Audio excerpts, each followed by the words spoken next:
ગણેશાય નમઃ.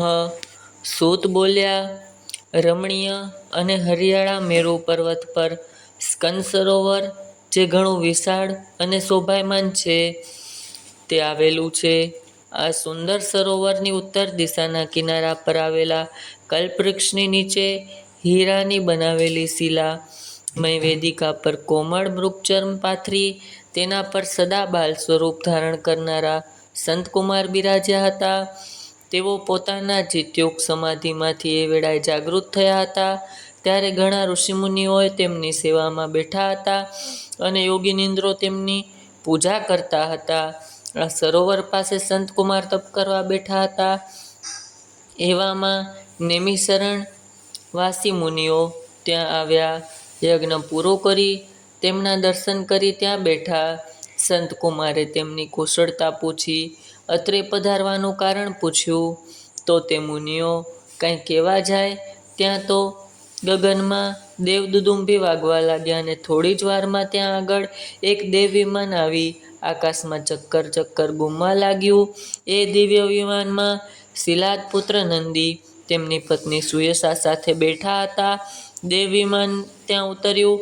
તેમાંથી ઉતરેલા ગણાધ્યક્ષ નંદી અને સુયશાને જોઈ સંતકુમાર હર્ષ પામતા બે હાથ જોડી ઊભા થઈ ગયા.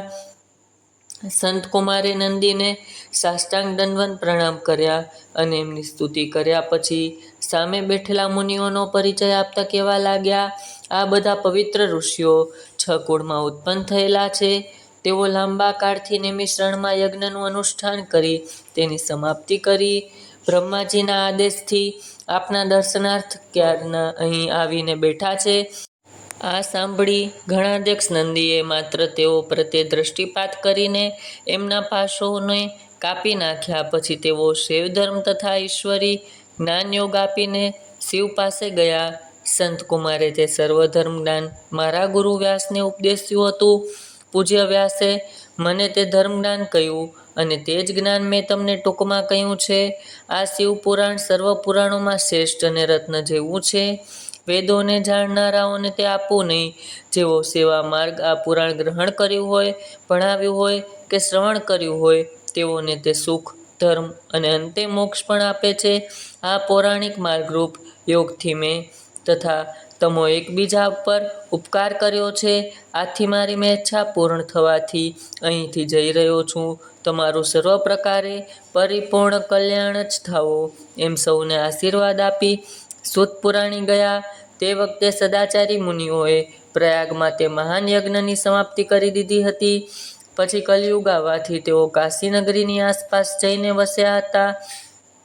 ત્યાં આગળ તે સર્વ મુનિઓએ પશુપાસથી છૂટવાની ઈચ્છાથી પાશુપાત વ્રત કર્યું હતું, જેની જ્ઞાન સમાધિ પ્રાપ્ત થતાં અંતે તેઓ મોક્ષ પામ્યા હતા. વ્યાસ બોલ્યા, આ શિવ મહાપુરાણ સમાપ્ત થયું છે તે અત્યંત હિતકારી અને કલ્યાણકારી હોઈ આદરથી પાઠ કરવા યોગ્ય છે. ભાવિકોએ આ વાંચવું અને સાંભળવું. જે મનુષ્ય નાસ્તિક, લૂચો, પાખંડી હોય તેમને આ પુરાણ આપવું નહીં. આ પવિત્ર પુરાણનું માત્ર એક જ વાર શ્રવણ કરવાથી સર્વ પાપો બળીને ભસ્મ થઈ જાય છે. તેના શ્રવણથી ભક્તને ભક્તિ પ્રાપ્ત થાય અને ભક્ત હોય તેને ભક્તિરૂપ સમૃદ્ધિ આવી મળે છે. આ પુરાણ 2 વાર શ્રવણ કરનારને ઉત્તમ ભક્તિ અને 3 વાર શ્રવણ કરનાર માટે મુક્તિ સુલભ બને છે. માટે મુમુક્ષુઓએ આનું વારંવાર શ્રવણ કર્યા કરવું. હર કોઈ શ્રેષ્ઠ ફળ મેળવવા માટે ભાવિકે શુદ્ધ બુદ્ધિથી આ પુરાણની 5 આવૃત્તિ અવશ્ય કરવી, એટલે કે 5 વખત આ પુરાણનો પાઠ કરવો, જેથી અવશ્ય તેને ફળની પ્રાપ્તિ થાય. પુરાણનો પાઠ કરી શિવનો સાક્ષાત્કાર કર્યો હતો જે મનુષ્ય શ્રદ્ધા ભક્તિથી માત્ર આ પુરાણ સાંભળશે તે પણ આ લોકમાં સર્વ ભોગો મેળવી અંતે મોક્ષ પામશે. આ શિવ પુરાણ સર્વશ્રેષ્ઠ હોવાથી પરમાત્મા શિવને અધિક પ્રિય છે. વળી તે ભોગ તથા મોક્ષ આપનાર, બ્રહ્મતુલ્ય તથા ભક્તિ વધારનાર છે.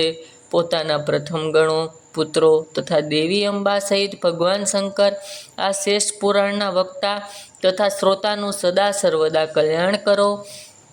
ઇતિ શ્રી શિવ મહાપુરાણમાં 7મી વાયવી સંહિતામાં ઉત્તર ભાગમાં શિવ મહાપુરાણના શ્રવણનું ફળ નામનો અધ્યાય સંપૂર્ણ. ઓમ નમઃ શિવાય.